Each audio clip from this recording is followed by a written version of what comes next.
Hi, good evening. When I was asked to speak tonight, I said to myself, okay, what can I talk about? What can I possibly bring to this gathering that in any way would enlighten or change or put a different context on this gathering and the discussion about where we are and where we're going?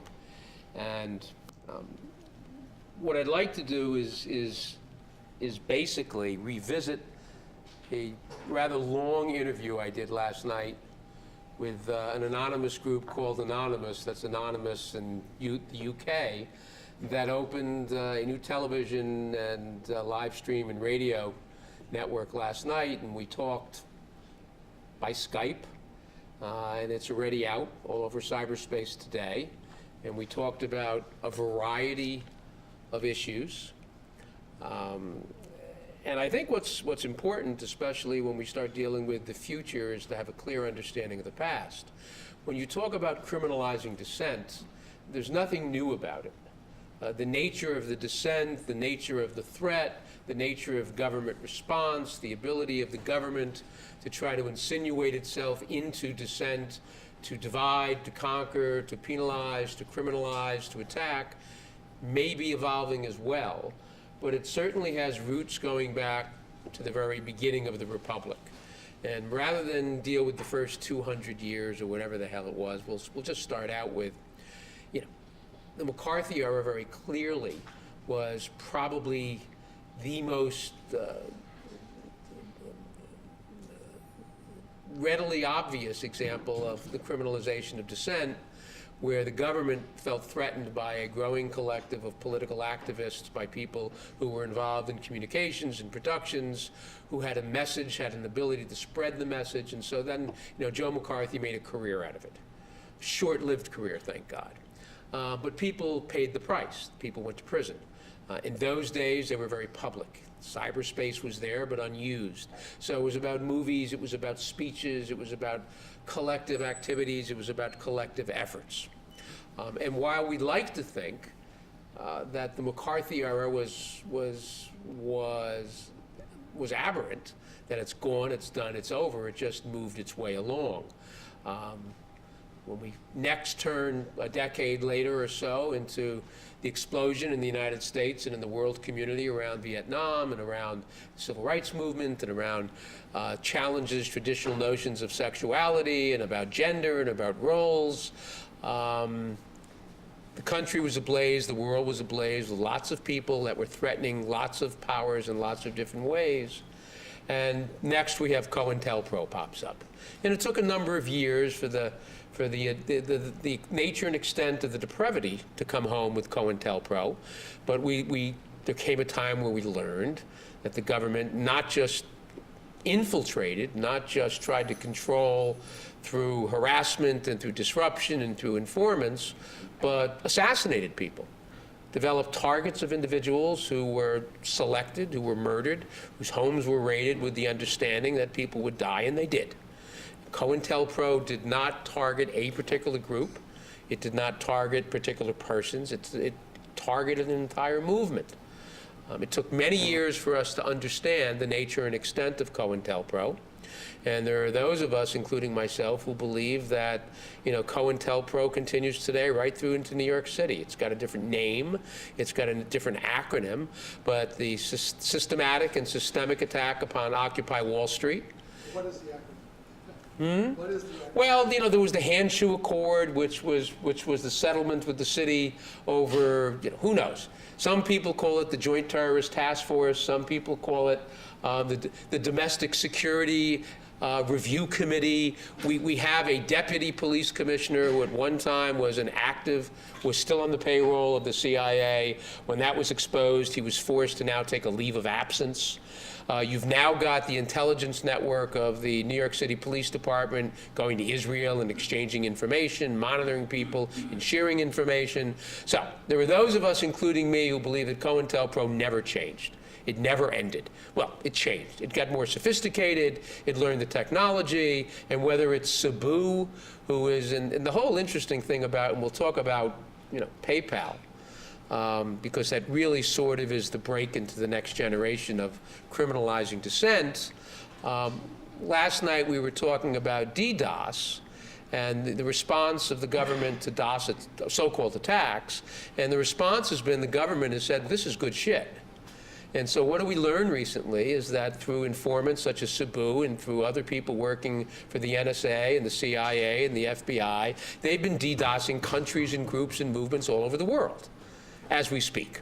So PayPal 14 gets selected out of thousands of people who involved in a DOS activity, protected speech, political activity. They get indicted. And the next thing you know, Eric Holder says, wow, this is good shit. I like this stuff.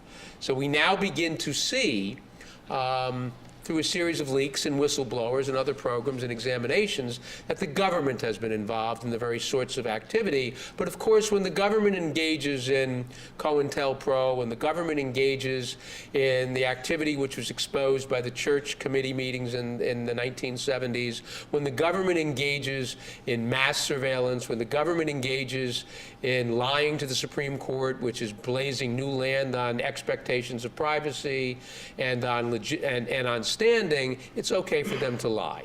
It's okay for them to steal. It's okay for them to use the internet for criminal and extrajudicial activity and conduct because it's the government.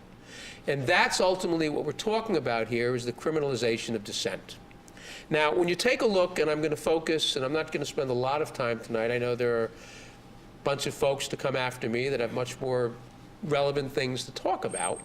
But what I find so significant about PayPal 14, and I am still one of the attorneys for Mercedes Hafer, who's one of the defendants in PayPal 14, a movement, an action, which clearly had its roots in the civil rights movement in the South in the 1950s, where you had sit-ins at counters. The DOS so-called attacks are nothing other than electronic sit-ins at counters. The nature of... background on the PayPal 14? Sure.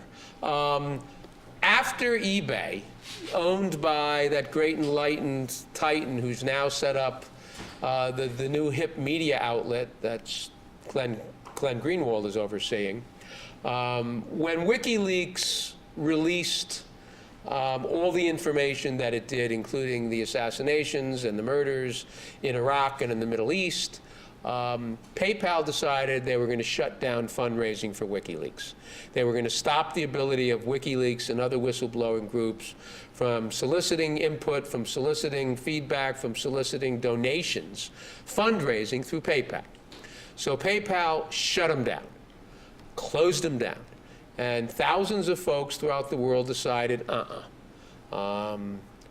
sorry, we're not going to stand for this, while you turn around and try to chill dissent, when you try to close dissent, and when you try to defund, or at least to prevent the funding of organizations that are exposing government and corporate lies and activity, as it turns out, including PayPal and eBay. So a group of people, thousands of people worldwide, got together through the internet and decided they were going to do a DOS on PayPal. And they did. And actually, the interesting thing is most of the DOSing came from two botnets that probably constituted 90% of the quote-unquote attack. Government never found them. Government has no idea who they were. But they ended up selecting 14 people, young women and men, as young as 13 years of age, typically 20, 21, 22 years of age, and they charged them. First, they executed a series of search warrants and grand jury subpoenas throughout the United States. The vests went on, the jackets went on, the SWAT teams went on, the doors were kicked in, people were dragged out. And eventually they were indicted, and they were charged with, long story short, they were charged with conspiracy to violate protected computers and causing a certain amount of damage. Now, the notion of protected computers is very interesting because it's sort of like the Commerce Clause or pornography. It is what you want it to be. Protective computers were originally designed for national security purposes, the statute. It was originally designed to provide some level of protection and punishment for people like Pollard, who were engaged in, quote, espionage. In fact, what's happened now is the government chooses any computer terminal, the government chooses any aspect of cyberspace communication, and all of a sudden has described it as a protected computer. So the PayPal 14 were indicted. They were charged with serious felonies. They were facing 10 to 15 years in prison. PayPal initially did a filing with the SEC saying it didn't do any damage at all to us. No damage.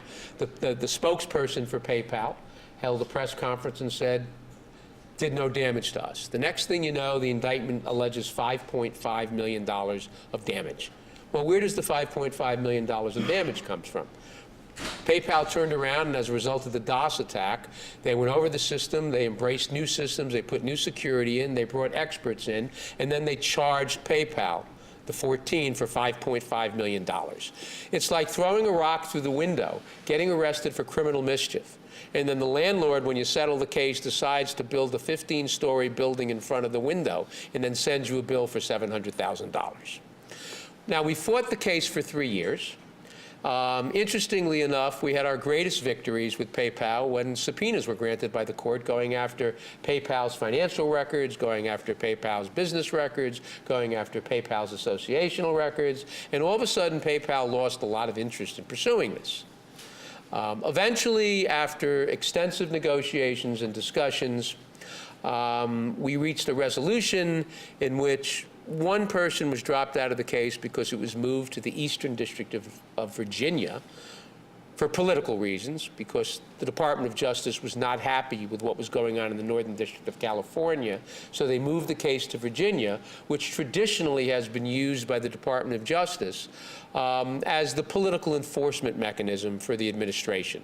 If you take a look over the years where the cases involving whistleblowers, involving political activists, involving quote-unquote terrorism largely come out of, it's the Eastern District in Virginia. The Northern District of California has a little different approach. We've spent a long time and a lot of energy and activity. We've disposed of the case, and at the end of the day, you've got 13 persons that are going to, in essence, in December, walk out of the courtroom with misdemeanors, with $5,600 in restitution, for lack of a better word, and conditional discharges. Meanwhile, the Eastern District of Virginia has geared up a next generation of cases going after essentially the same conduct, the same activity, some of the same individuals, but they're now in the Eastern District of Virginia, very much with Weave, who recently was reversed and released from prison after being sentenced to prison for a year because a case was cherry-picked and put in New Jersey and didn't belong there. The government gets to pick and choose what districts in this day and age they wish to bring federal prosecutions in, because the day of crossing boundaries of states is gone. The government gets to say, it's cyberspace. It's all over the country. It's all over the world. So that's why we can pick and choose where we want to prosecute someone. So where are we at today with the whole issue of criminalizing dissent? The government has made it very clear through this administration. This is the most politicized Department of Justice in recent history. I never thought I'd be able to say I missed the Department of Justice under Richard Nixon. This is a Department of Justice that enforces the geopolitical agenda of Barack Obama. This is a Department of Justice that goes after whistleblowers selectively. This is a Department of Justice was recently caught eavesdropping in the defense camp of Khalid Sheikh Mohammed's team in Guantanamo Bay. This is a Department of Justice where the Attorney General goes to Congress, tells them to screw off, gets held in contempt, and they laugh. This is a Department of Justice where the head of the IRS goes to Congress, admits that they have selectively been singling out individuals and movements for investigations and prosecutions based upon politics. Another example of how this particular Department of Justice, and I suspect the ones coming here and after, no matter how enlightened the next progressive president is going to be, it's been set. It's become an enforcement mechanism to serve and to enforce the political policies domestically and abroad of the President of the United States.